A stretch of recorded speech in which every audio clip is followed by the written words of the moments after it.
Good evening, everyone. Thanks for joining us for the CariSTEM event. Today's event is a discussion on the Internet of Things, or better known as IoT, in the Caribbean. My name is Nicholas Senthill. I'm a member of CariSTEM. And CariSTEM is a voluntary organization whose aim is to foster discussion and participation of people in the Caribbean and the Caribbean diaspora in the areas of science, technology, engineering, and maths, better known as STEM.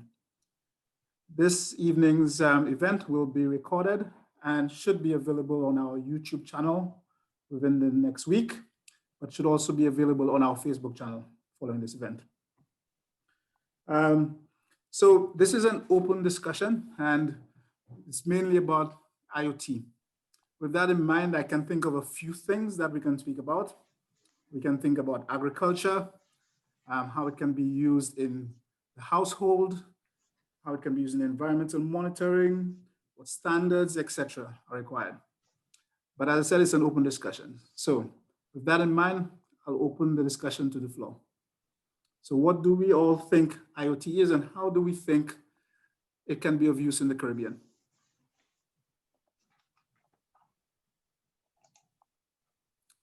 Lindell, do you have any ideas? What's your view on that? What do you think? I think there is tremendous scope. Good night, Nicholas. Good night, all. Thank you for the opening question. My actual background actually looks at data management and sensor networks. That's what my PhD was in. I think if you look at smart agriculture, for example, as an example, smart devices in the home, we have smart watches, we have our devices linked up around the home. For example, there is interest in the area and therefore I think demand for this sort of discussion to provide some further interest and perhaps guidance in what people may do as they consider deploying more of these devices around their homes and businesses. So I think, yes, there is a scope. And do you see that scope being different to how it's currently used in the more developed countries with bigger economies? Or do you see it in a similar way? That's a good question.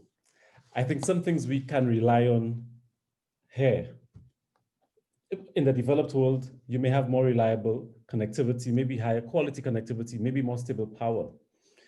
If you consider what these things allow in terms of stability of the platform, in terms of the reliability of the links. If you have to have any doubt that you pick up your phone and you cannot connect to your security system or to your lawn watering system, for example, it causes the way you deploy things to be treated differently. But overall, I would say the gap may not be that significant, but those are definitely concerns. Okay. So I think Vishanti said she was a programmer. How do you think, what are the things that I think are required, Vishanti, with regard to programming and the infrastructure for IoT in the Caribbean? What do you see as needed?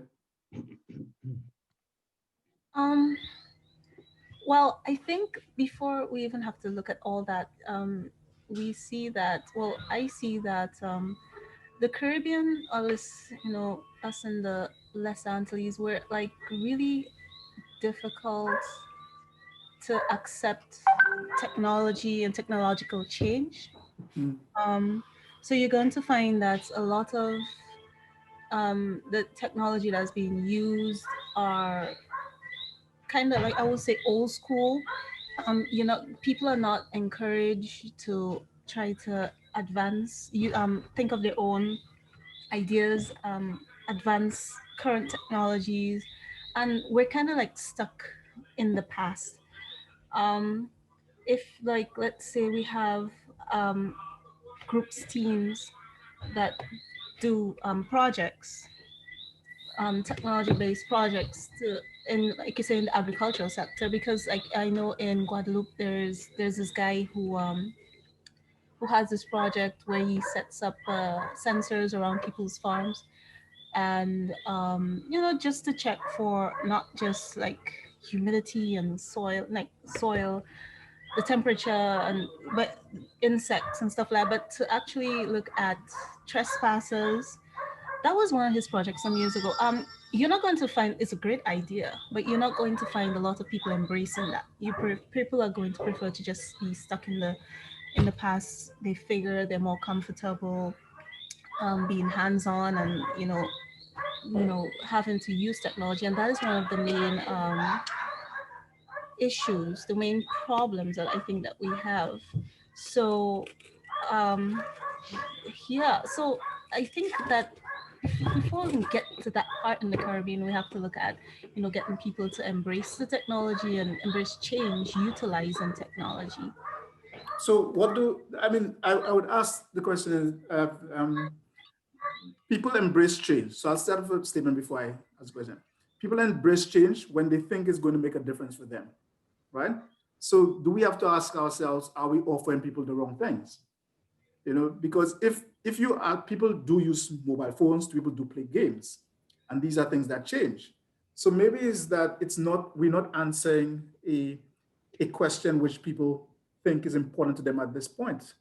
What do you think about that? I mean, Well, well then, Mel, okay, Mel, maybe it has to do with the person or the type of people, because here not too long ago, right, the NTRC, the Telecommunications Regulatory Commission that we have here, they have an online platform for people to voice their concerns and issues and stuff that they have going on um, with the providers that we have, Digital Flow and so on.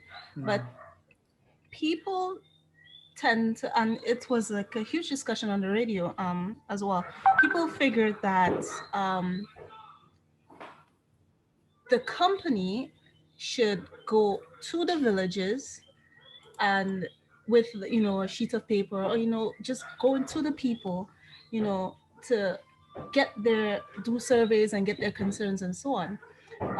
And persons also spoke about, what about the elderly folks, the ones that don't want to or cannot use the phones, use the apps, use the online platforms to voice their concerns or submit issues that they have.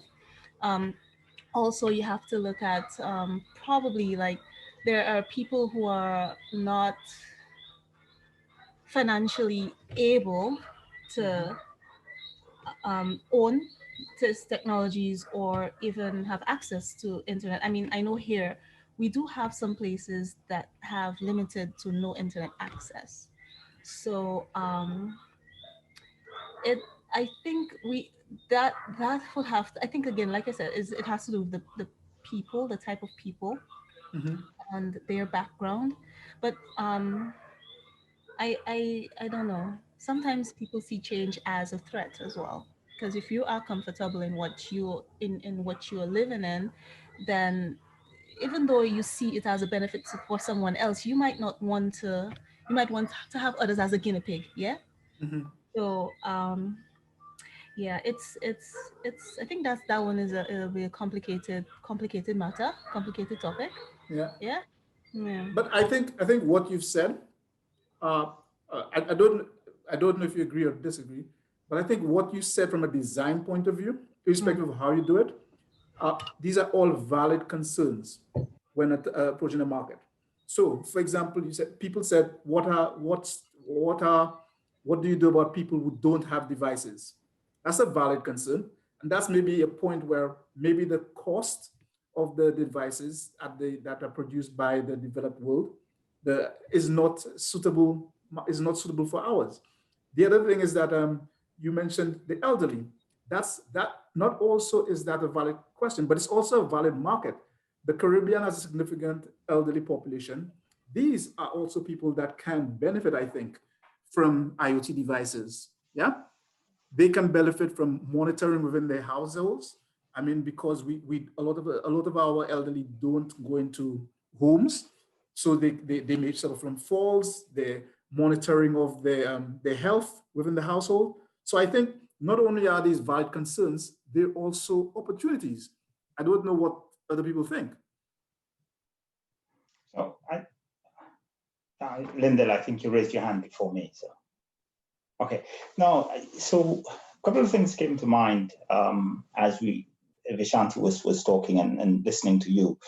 And indeed, and I took notes of two things. One is the cost of implementation, right? So when we need to go in and put devices, let's say, I think Vishanti mentioned an example where there was a farmer who went and he put IoT or sensors in his farm in order to capture different information, right? But that, to do so, has a cost. To put devices, whether it is just a smart watch or a monitoring device to someone, there's a cost associated with that, not just for the device, but the platforms that allow you to use, and then somebody has to be monitoring it actually. And then there's also the cost of the maintenance of all of this. So all of these things together could be contributing to why it hinders, but it's also the opportunity, because as you mentioned, and I think it's quite right, where do we see a path moving forward?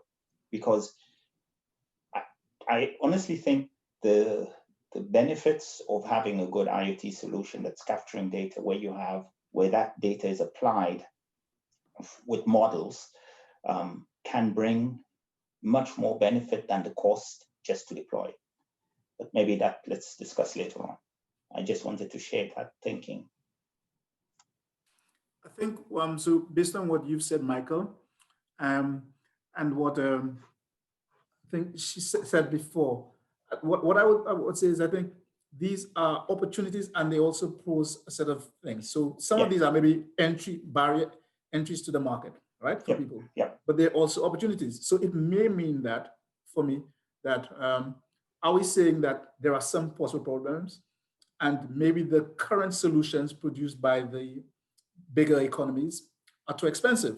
So does that mean that we could there's an opportunity to supply less sophisticated equipment in our marketplaces that are suitable for our needs? They maybe aren't at the bleeding edge, right?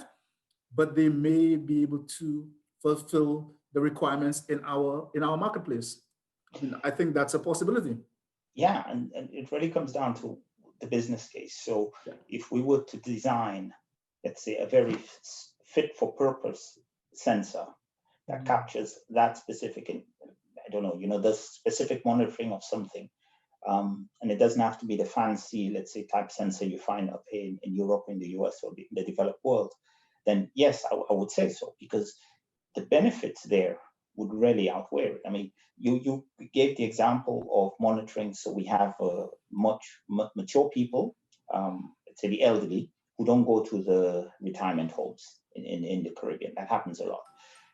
The monitoring of these, having devices to be able to monitor these people, their health, not only if they fall, but maybe just normal health, did they eat, are they drinking enough, are they being hydrated, all of these things, is the type of information that can be useful and bring real added value and improve the quality of life of people in the Caribbean. So I think, yes, this is something to be investigated, but the business case needs to be looked at clearly to see how can we move forward.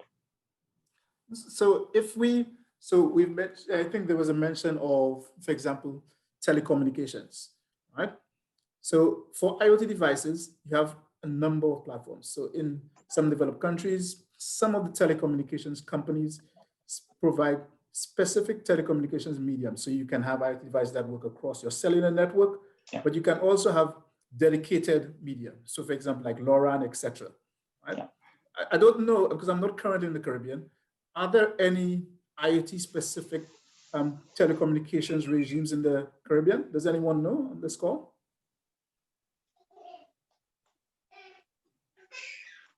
Well, probably Martinique and Guadeloupe might have the French system, but I don't know if there's any of the islands have. So do we think it's something that's needed? Or do we think that, what do we expect? Do we think that the telecommunications, the telecoms companies we should work for the dish, we should work for the telecoms companies, or do we provide other mechanisms via simply internet, etc.? Is that what we expect to use?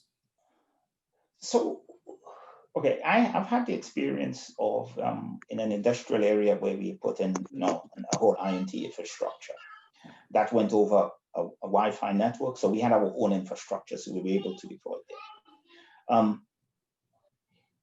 Do we need a dedicated infrastructure for it? In most cases, no, unless if you're doing something really sensitive and you own it. But then again, it depends on the type of information you're sending. I mean, if it's, high sensitive banking data, probably you want it secured. If it's data, I don't know, of maybe monitoring people's health and so on, which is not as critical, probably you can do it over a public network, a 3G network, 4G network, and so on. So the only thing I'd say, Michael, is that within the manufacturing environment, you're right. Yes. The Wi-Fi system is all good, Yeah. because that's within inside the building. Correct. But when you're talking about outside, the outside environment now, Yeah. right? So let's say we're talking about monitoring on farms. We're talking about environmental monitoring along our coast. Yeah. Then you need to either think about how are you going to use the telephone system, which then means you need to have either devices with cell communications built in, right? Yeah. Or you're talking about the telecommunications providers providing bands, frequency bands that you can pass this low level data on. And let's forget, IoT is not, let's not confuse something. Well, in my head, IoT is not necessarily about wireless, right? Yeah, correct. That's something else. Yeah. Because IoT devices can communicate with wired systems. Yeah. So you can be monitoring a harbor, and you can have wires, and then you can then go to a telephone and then transmit at the bundled data. That's a good point, because that's old school. I mean, that's how it was before. Yeah. I mean, it only got sexy because of IoT, but before it was all wired. So, so the thing is, if you, here again, it comes down to cost, right? If you were to deploy, if you were to use today, most telecoms provider provide a 3G or 4G capabilities. Okay? That can be leveraged depending on the situation and so on. You're on a farm and so on. That could be leveraged. On the other hand, it depends on the situation and the coverage that they have. Will it be needed that perhaps in order to have the sensors in that area, you need to install an antenna or an amplifier to get the signals? And probably as we go into the Caribbean, given the nature of our terrain and so on, depending on what people want to do, they may find a situation where, it might be necessary to make additional investment for sensors. Now, maybe not in the cities or in big towns and so on, but probably as you go outside where there might be less coverage. So if a guy wants to, put sensors on his banana plantation, for example, probably he has sufficient coverage at one part, and another part he doesn't have the coverage. Also, the telecom provider, there was no business case to put an antenna there before because nobody's calling from there. So these are some of the hurdles that will be faced. And then I don't know what other technology there is that could maybe compensate for that. Yeah. But you said about antennas, right? Yeah. So that's the other thing, right? When we think of IoT, I mean, there are other devices. You have the telecommunications. And some time ago, earlier this year, I came across a company in the US, and its business model was basically providing rented antennas services. Basically, that was his model. So it was basically saying that it could provide antenna services in areas. So it's it's another opportunity, right? Yeah. So even if the telecommunications company doesn't want to do it, maybe companies can go into business. Exactly. Providing services where they're providing repeaters, where they bundle up information for you and then pass that on to the internet. It's another opportunity. Yeah. Yeah. I mean, you have to make the business case for it, but it doesn't mean that it has to be down to the telecommunications company. It's correct. Yeah. So, and then the other thing I just want to say next to that is, one thing is, we'll be capturing this data. All this information we'll be capturing. But the data itself is only valuable once we've applied it to something, either to a model, which we have developed, or it's been applied, I don't know, for some decision making and so on. And here comes into the idea of saying, okay, next to IoT is the whole idea, the whole, let's say, the ecosystem around it, to have people like the data scientists who will create the models, to run the algorithms, the mathematicians to tell you, yeah, you know, this is significant or not, and so on. And here, I'll be interesting, because I haven't lived in St. Lucia in the Caribbean for a while, but to understand what are the capabilities there for, you know, building models based on the context we have in the Caribbean. Looking, you know, we have concerns about weather. We have concerns very agriculture based. There are concerns about energy. So there are many areas where environment as well. Many areas where this could be IoT could be very useful, but the data itself, how are we going to apply it? Okay. Yeah. That's true. So you're talking about data farming, making use of data and passing that on. Yeah. Correct. Because once we capture the data, so let's imagine a perfect example. We have the farm or whatever, we put all the sensors, whether they're wired or not, it's capturing the data. Great. What do we do? Yeah. We actually have somebody on the event right now who's actually been interested in data analysis for farming. And I think that I saw a company recently. I don't know if he wants to say anything with regard to that. So John? Yeah, hi, you guys hear me? Yeah, we can hear you. We can hear you. Okay, excellent. Yeah, so that is, you're gonna put me on the spot there, Nicholas, but I don't really mind. Yeah, go on. yeah, just a project that came to me a couple months ago, and I started working with a colleague of mine, because I saw that there's an opportunity to build and develop resilient farming, in the sense of developing a modular type of vertical farm, if you want to put it that way, or controlled environment farm.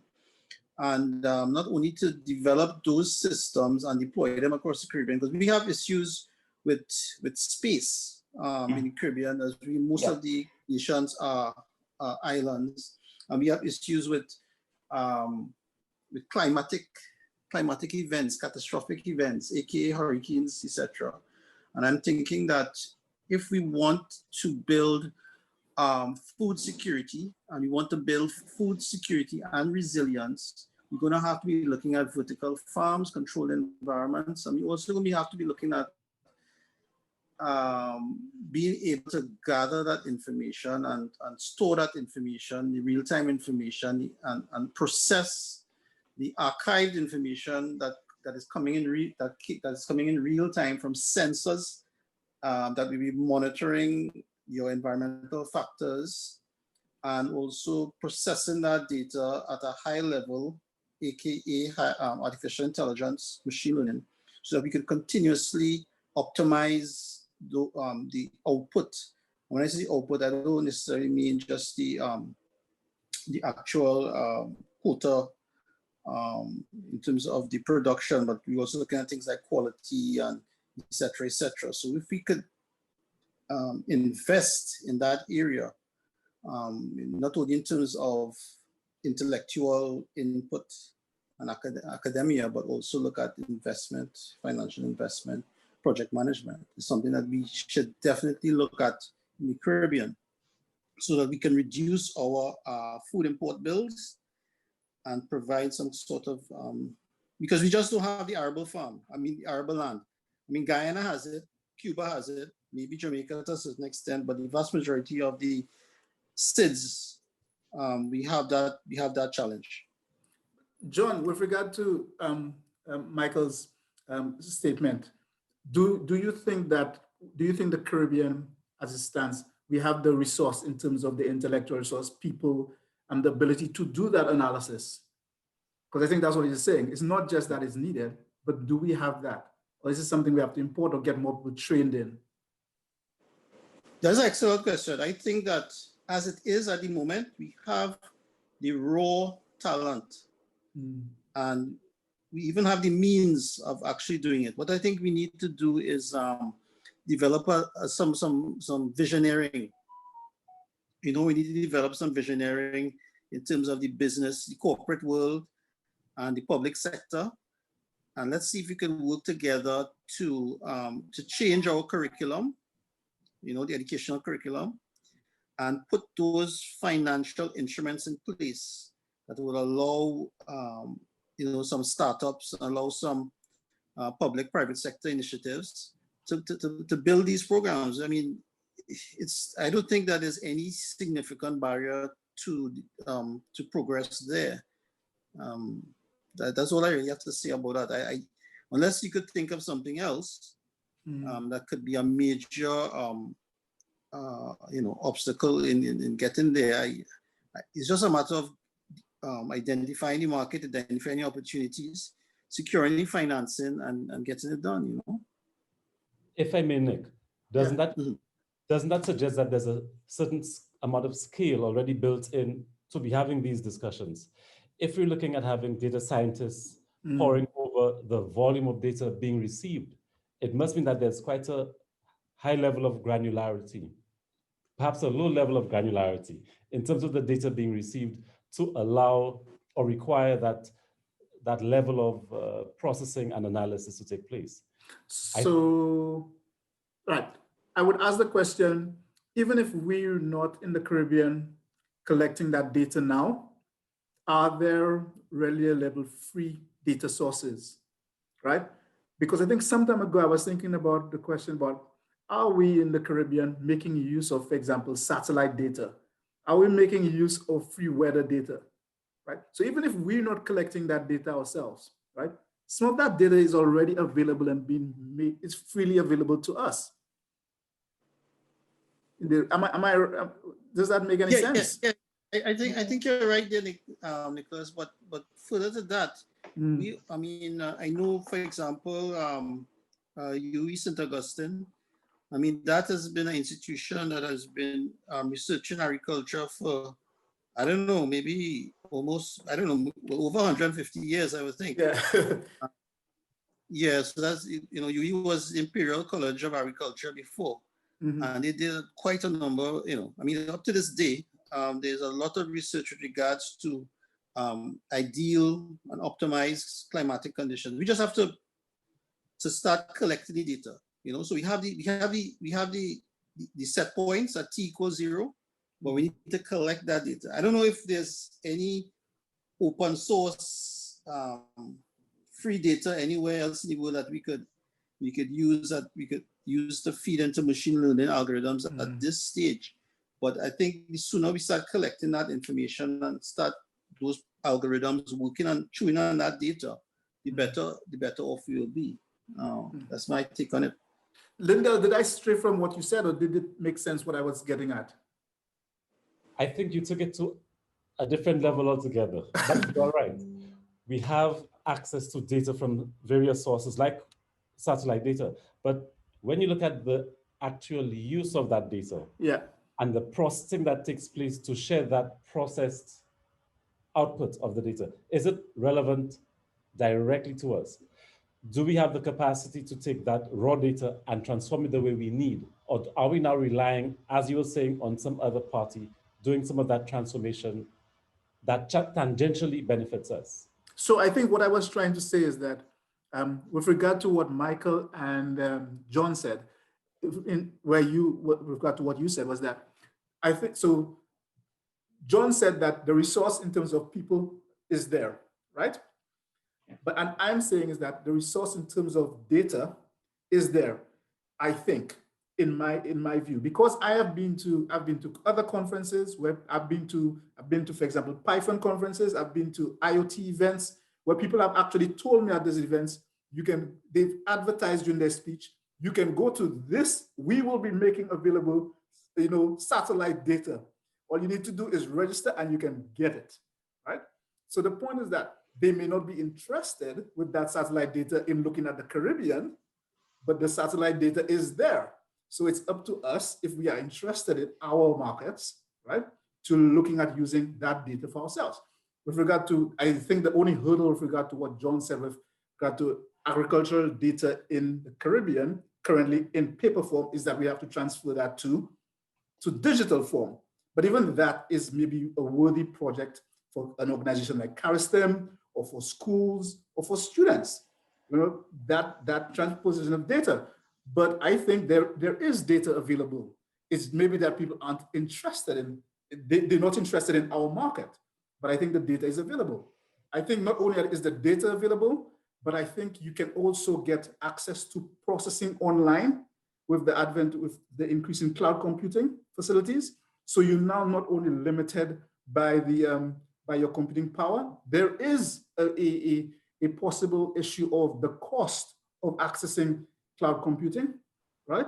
So if you're talking about setting up a real serious farms, then you have to rent space. So there is a cost associated with that. So it's not necessarily free, but these things are available. So you don't necessarily need computing power in our country. So even if you spoke about facts like we had issues with power and internet connectivity in the Caribbean, if you were accessing a farm which was based in Thailand or based in the US, right, you can set your job off running, right, to do your processing, and it doesn't really, your current circumstances don't affect you in our country. So you can't say that it's a hurricane that's going to stop your processing, or you can't say it's an electrical power supply problem.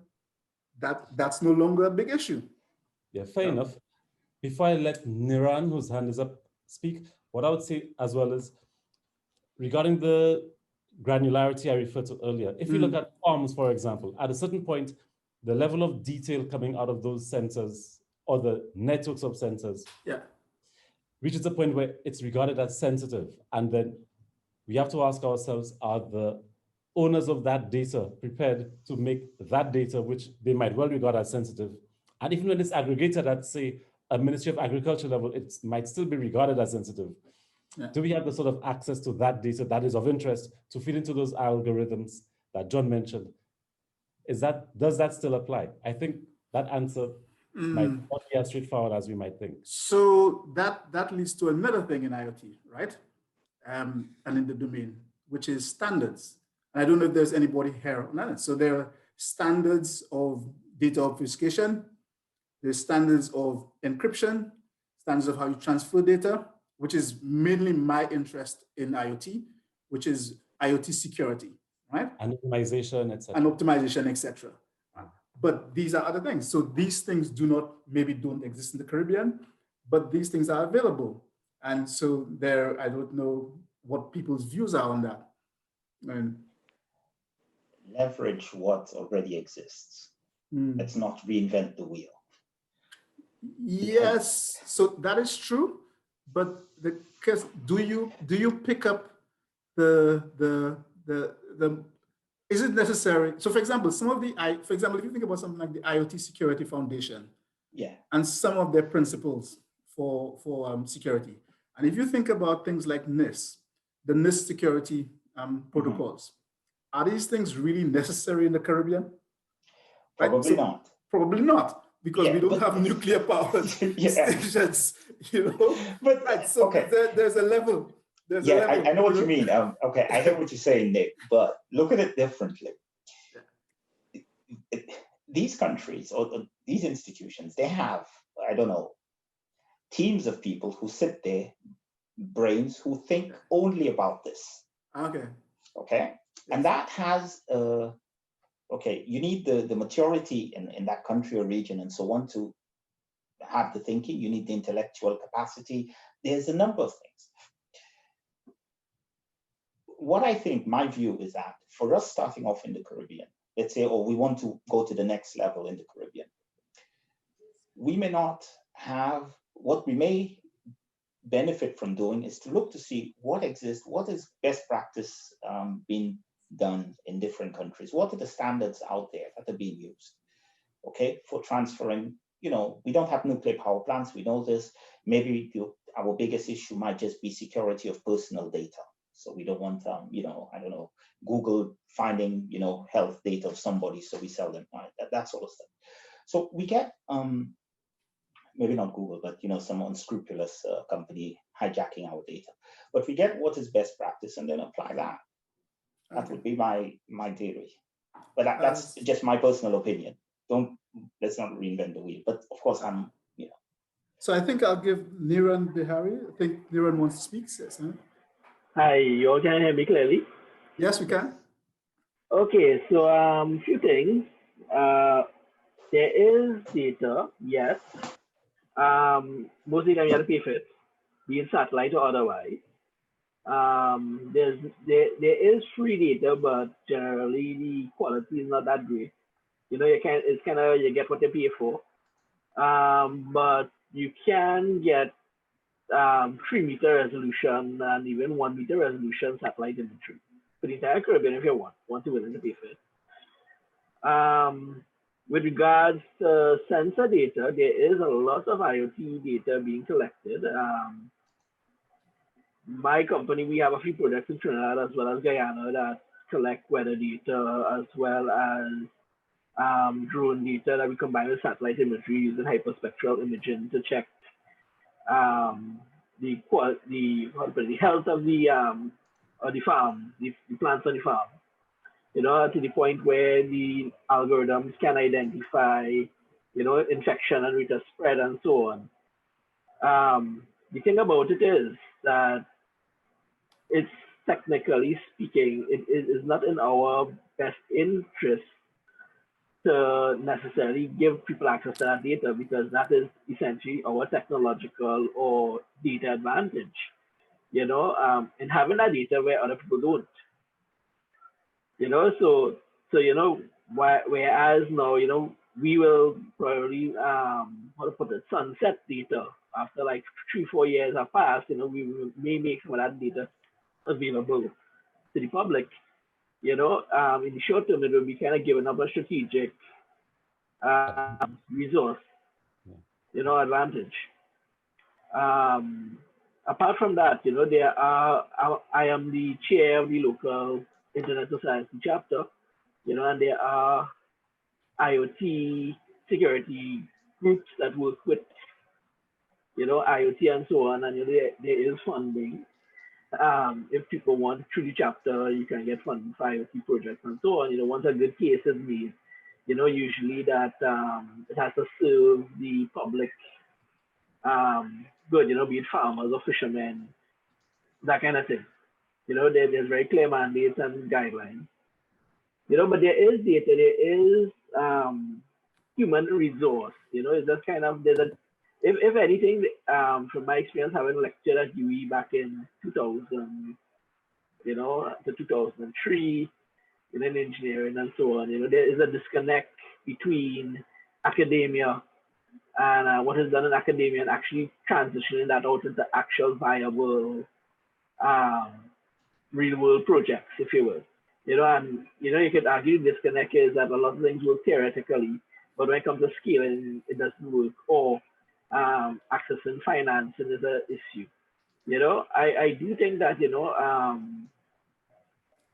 with regards to, to agriculture as far as the Caribbean, looking at it as a Caribbean thing, it's kind of difficult because each country has its own unique challenges to some degree. Trinidad, in my opinion, would never become fully self-sufficient in food production. You understand? That being said, that there are rooms where Trinidad could carve a niche, be it in leveraging that plant research into creating new varieties, plant varieties or disease resistance, these kind of things.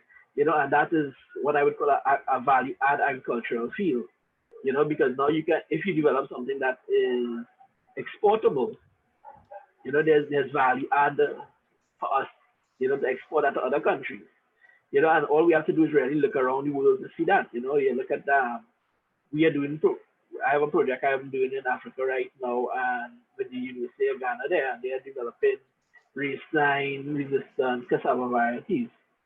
For them, it's not a matter of luxury, but it's a matter of necessity because their major starch is cassava, right? And when you have a disease that passes through like race-line that destroys 40 to 60% of your crop, that's a food security issue, you know? So yes, I think, within Trinidad, we do require a certain level of decoupling, you know? But let's face it, there are certain dependencies that we have, we dependent on wheat, we dependent on a lot of things that we don't grow here, and as much as some people might say, cassava chips and these kind of things, the question of whether we'll actually produce enough to satisfy local demand or, changing habits is a totally different discussion. It's a cultural thing, so I know I got in a little late on the call, but there is expertise. There are people who are capable of building and fabricating, whether it be greenhouse systems, like those kind of things. I mean, we have done projects in Guyana, with environmentally controlled greenhouses and so on, and I think we need to look at it not just from a food production, food security thing, but the fact that global warming and water conservation is going to become even more important in the coming years, that what people don't realize is that a lot of the crops we depend on, they just don't do well with heat.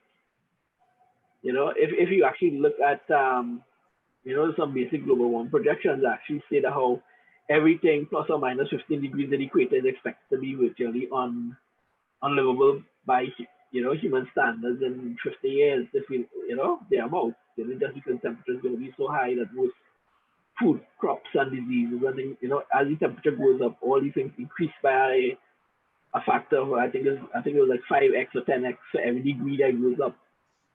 So anybody who's watching, what's coming. It doesn't take a genius to figure out, that protected agriculture, in the case of greenhouse, might be one of the few ways of doing some future proofing as best as we can. And even then, it's going to be a lot of work to do, a lot of mitigation, But a lot of the argument I would have is that a lot of the data that is aggregated through NAMDECO or whoever, they publish it as a PDF, which means that it was in digital format at some point. It's kind of the joke of, you get the budget figures, or you get the figures from the central bank, and it's in a PDF. And guess what? It's probably an Excel sheet at one point. So why couldn't they just publish that as an open document format or something and make it easy for everybody's life? No, now we need to, redigitize it because, mindset and thinking. Same thing, anything from the Central Statistical Office, same headache, same, And so, in the Caribbean, we have an issue sharing information. Everybody does their own little thing, and if somebody's getting information, they don't necessarily want to share. I am not saying that, I won't share data. You understand? But if somebody comes to me generally and says, well, I'm having an issue in this particular country, this particular crop, you understand? If I have data, I can actually say, I might not give them full access to data, but I can say, well, based on my experience, you should probably try this, this, and this. But sharing data is a kind of thorny minefield, especially when you start combining corporate interests with, public good combined with academia, So that's my contribution for now. So you said a number of things. I agree with you. Obviously, if a company's business model is based around the data it captures, that's all well and good. That's an asset, right? But not only do we have companies, as you've mentioned, you have government agencies creating information. So how they disseminate that information is also important, I'd say, right? So I think that's important. The other thing I'd say is so we've spoken a lot about agriculture, but then we have other areas, right? Which are maybe important for the Caribbean, especially for a lot of the smaller Caribbean islands, where tourism is a big thing, right? environmental monitoring? Because as the last speaker just said, we expect the temperatures to go up. So that's going to affect a lot of the countries. I don't know if we have anyone here from who has a take on environmental monitoring, on interest in that. Is there anyone here with that concern or interest? I'm seeing Adine Edmond saying yes. Adele? Adani, Would you I think like, his name is sorry, Adani, would you like Go to? on, just pull on camera and go ahead, make your contribution. Hi, good night. Can you hear me? Yes. Yes. My background is that I was working in the cannabis IT sector, but still am. And a lot of the questions that we got from farmers in the legal market in the US, I'm now in St. Lucia, was how do they monitor things like water usage? How do they monitor sunlight? How do they monitor the stuff the plant is leaving in the ground in terms of pH levels and other nutrients or what it's taking out from the ground, in that sense of things? And then how do they protect the environment around them? Because a lot of times you cut down a large area of forest. In Oregon, you're allowed about 44,000 square feet, so that's about an acre of land cutting into the environment, to grow a different crop that takes a lot more nutrients than the surrounding items.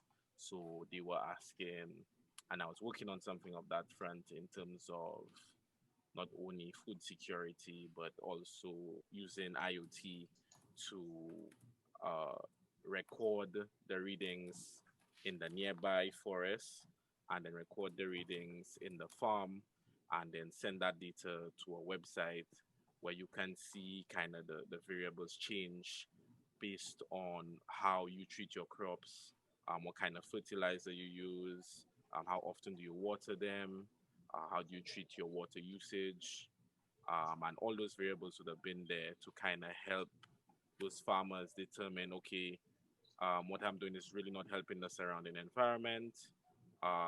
Let me cut back a little bit, or let me try something different. And much the same that it could work in the Caribbean region in terms of when farmers cut down a even larger acres of land to plant bananas and to plant other things, like what are we actually doing to the soil and what are we doing to the environment? And then we know we have a very rich environment for stuff like landslides. It's definitely farming the wrong crops on the side of a hill can lead to that. So the environmental monitoring and concern, and even things like having cameras in the trees with motion sensors to monitor wildlife movement patterns so that you could know that you have too many predators or you have too many rodents, and then how can you kind of equalize the balance going forward?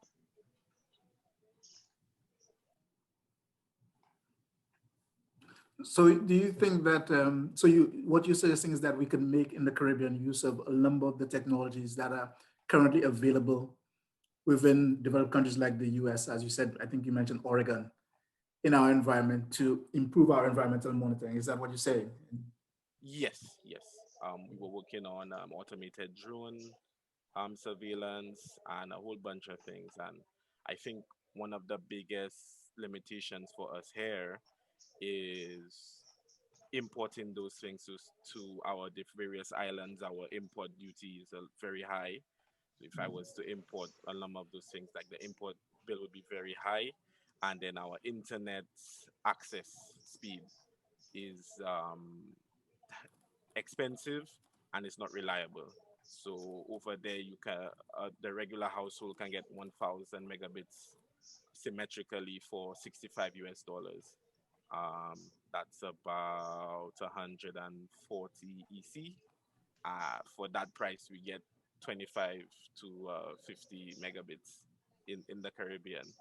So how do you prioritize IoT devices, which the first letter being internet of things without proper internet. So that's a real limiting factor for us here, because even giving a farm access to internet have to run to the closest fiber cable, which is about 20 minutes away. In the US, that's about almost 5 miles. And then you have to use ubiquity devices to route that, beam that down into the farm, which is over a hill, right? And you can do that because the internet is of a high standard. You starting with in excess of 1,000 megabits or more. But when you come to the Caribbean and you try and do something of that nature, you start in at 50 or 100 megabits, and the reliability is not there. So it's a big concern if we're going to move into IoT, but our foundation is not actually even being built yet in terms of our internet access, whether it be fiber, cable, or even 4G. And in the US, we're moving into 5G. And a lot of those things are being made easier in terms of IoT, but in the Caribbean, you're not seeing that as yet.